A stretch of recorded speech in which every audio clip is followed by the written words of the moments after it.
안녕하세요. 정보가 세상을 바꾼다의 인포뱅크입니다. 이번에 전해드릴 내용은 무기 부족한 러시아, 미얀마, 인도서 무기 부품 역수입에 대해서 한번 알아보도록 하겠습니다. 여러분의 구독, 좋아요, 그리고 필요하시면 알람 설정까지 부탁드리겠습니다. 지금 우크라이나 전쟁이 작년 2월부터 시작했으니까 벌써 1년이 넘어갔죠. 그러면서 무기 부족에 시달리고 있는 러시아가 다양한 방면으로 부족한 무기를 채우기 위해 분주히 움직이고 있습니다. 북한에 대해서는 식량을 제공하면서 탄약을 받았다라는 것이죠. 러시아는 탄약도 부족하지만 전차와 미사일도 부족한 상황입니다. 이 때문에 이란과 협력해서 이란에서 드론과 미사일 그리고 지금 여러가지 부품을 받고 있는 거죠. 그러나 전차만은 받아올 수 없습니다. 이러한 것들을 채우기 위해서 지금 분주히 움직이고 있는 거죠. 러시아는 미국의 반도체 수출 제한 등으로 인해 다양한 분야의 무기를 만들어내지 못하고 있지만 지금 이러한 소식이 들려오고 있어요. 산업 구조가 변하고 있다. 전차와 같은 이러한 것들도 조금 만들어내고 있다라는 이야기가 나오고 있습니다. 이를 해결하기 위해 러시아가 꺼내든 카드는 수출한 군사 부품의 역수입. 러시아의 최대 무기 수출 중 하나인 인도와 미얀마에서 군사용품의 역수입을 하는 것으로 나타났습니다. 우크라이나 침공 이후 부족해진 전차 미사일의 공백을 메우기 위해 과거 수출했던 부품을 수입해 창고에 처박혀 있던 구식의 군수용품까지 활용한다라는 거죠. 군수용품의 한 단계 업그레이드를 통해서 말이죠. 자, 그래서 이번에 알아볼 내용은 무기 부족한 러시아, 미얀마, 인도서 무기 부품 역수입입니다. 러시아는 전쟁의 장기화로 무기 부족에 시달리고 있습니다. 러시아를 특히 괴롭히고 있는 것이 있으니 서방의 제재로 인한 반도체 등 부품의 부족, 반도체를 공급하지 못하면서 고성능의 무기를 만들어내지 못하고 있습니다. 이를 위해 러시아가 선택한 방법은 구형 무기의 개량, 성능 개량을 통해 전쟁에 투입하려 해도 부품마저 부족해 이마저도 어려운 상황입니다.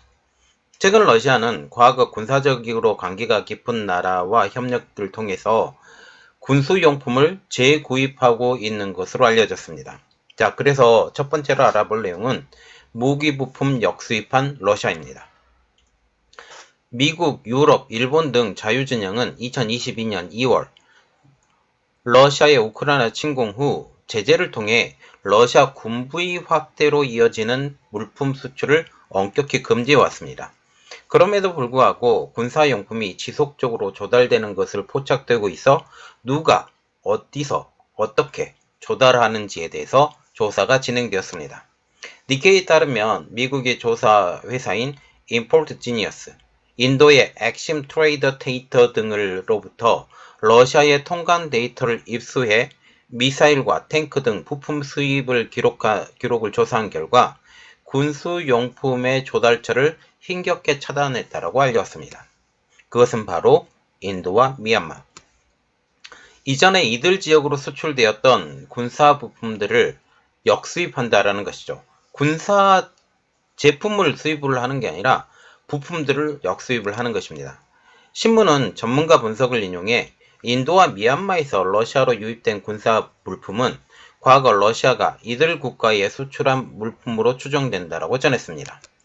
예상보다 길어진 전쟁으로 전력이 약화된 상황에서 러시아가 구형 무기를 개량해 전장에 투입하고자 군사적으로 밀접한 관계인 국가들의 도움을 받으며 과거 수출했던 군용품을 역수입하고 있다라는 얘기죠. 러시아는 세계 3위의 무기 수출국입니다. 그동안 러시아의 무기는 여러 곳에 많이 팔렸다라는 것이죠. 특히 인도는 러시아 무기가 가장 많이 팔린 곳 3분의 1 정도의 무기가 인도로 팔렸다라는 이야기가 나오고 있습니다. 매년 인도의 국방장관이 러시아에서 러시아 국방장관과 만나 무기 구매에 대한 얘기를 나눈 것은 유명한 사실입니다. 인도의 자주포 사업에 무사S가 한국의 K9 자주포에게서 경쟁에 패하자 인도의 K9 자주포 도입에 제동을 걸었고 이것이 수년간 이어진 것도 이미 알려진 상황이죠. 스톡홀름 국제평화연구소의 발표에 따르면 지난 10년간 러시아 무기 수출에서 인도가 차지하는 비중은 35%로 다른 국가에 비해서 압도적으로 높았습니다. 중국과 알제리가 각각 15%, 10%로 그 뒤를 잇고 있지만 중국과 같은 경우는 15%로 인도의 35%에 비하면 2분의 1도 안 되는 수준이라는 사실이죠. 많은 러시아제 무기를 구매한 인도가 당연히 많은 부품을 가지고 있는 것은 어쩌면 당연한 일입니다. 이 때문에 러시아가 인도를 고려하는 것도 어찌 보면 당연히 보이는 사실이죠. 현재 인도는 러시아에서 원유 및 천연가스를 아주 저렴하게 수입하고 있습니다. 지금 시중 가격보다 한 30% 이상 다운된 가격으로 수입하고 있는 것을 알려주고 있죠. 자, 그래서 우리가 조금 더 깊이 알아볼 내용은 인도입니다. 니케이의 분석에 따르면 러시아 기계 제작 설계국 KBM은 지난해 8월과 11월 인도의 국방부로부터 지대공 미사일용 유도 장치 부품 총 6개를 약 15만 달러, 한국 돈으로 1억 9,610만 원에 수입했습니다. 해당 부품은 야간이나 어두운 곳에서 시야를 확보하기 위한 장비로 모두 러시아의 KBM 제품으로 지난 2013년 2월 인도 국방부에 해당 제품을 수출한 제품입니다. 그래서 당연히 미사일용 제품이라는 사실이죠. 그리고 두 번째로 보는 것은 미얀마입니다. 러시아군 전차 제조업체인 울랄 바곤자보드는 지난해 12월 미얀마 육군으로부터 2,400만 달러 규모의 군용품을 수입했습니다. 통관 자료에 따르면 수입 물품은 전차 장착용, 조종 마응용 6,775대 등으로 모두 울랄바곤자 보드 제품이었습니다. 그래서 수출한 곳에서 받았던 제품을 다시 역수입한 것이죠.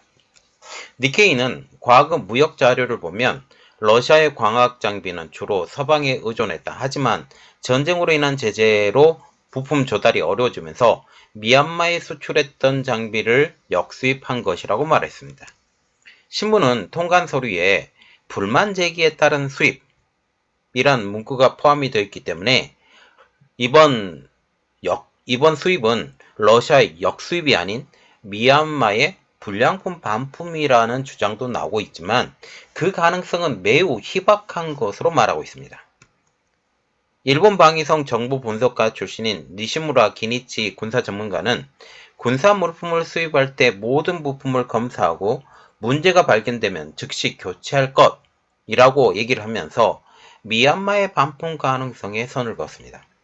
자, 이 제품이 바로 나갔다가 들어오게 되면 이것은 반품이라고 볼 수 있지만 이것은 지금 당장 보기에는 반품으로 볼 수 없다는 사실이죠. 네덜란드의 군사정보 분석업체인 오릭스의 아쿠브 야노프스키도 반품이라고 하기엔 수량이 너무 많다라고 얘기하면서 러시아의 역수입 가능성에 힘을 실었습니다. 그리고 우리가 좀 더 깊이 봐야 될 것은 G7, 제3국 러시아향 군사지원 중단 결의입니다.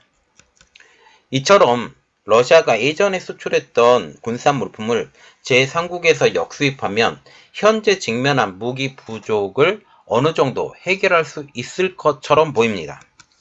이에 지난 5월 히로시마에서 열린 G7 정상회담에서는 제3국에 대해서 러시아향 군사 지원 중단을 결의를 했습니다. 그런데 이들 제3국들이 여전히 러시아산의 무기를 의존하고 있기 때문에 이들 나라에서 협조를 얻기에는 힘들 것으로 보입니다. 이란은 카스피해를 통해 러시아에 무기를 제공하고 있다는 거죠. 그리고 튀르키예에서는 바그너 그룹이 튀르키예에 무기를 수입하려고 했었던 것도 있었죠. 이란의 경우에서는 이미 미 제재를 받고 있기 때문에 공동의적인 미국과 유럽의 제재를 비웃으면서 러시아에 총탄, 로켓, 포탄, 드론 등을 제공하고 있는 것입니다. 인도의 경우에서는 러시아 의존도 탈피를 위해 노력 중이고 미국은 중국의 견제를 위해 방산무기의 인도 시장 공략에 나서고 있고 또한 항공기에 들어가는 지금 엔진에 대해서 공동 개발하자라는 이런 얘기가 나오고 있어요. 이런 이야기는 제가 다음에 또 설명을 해드리겠습니다.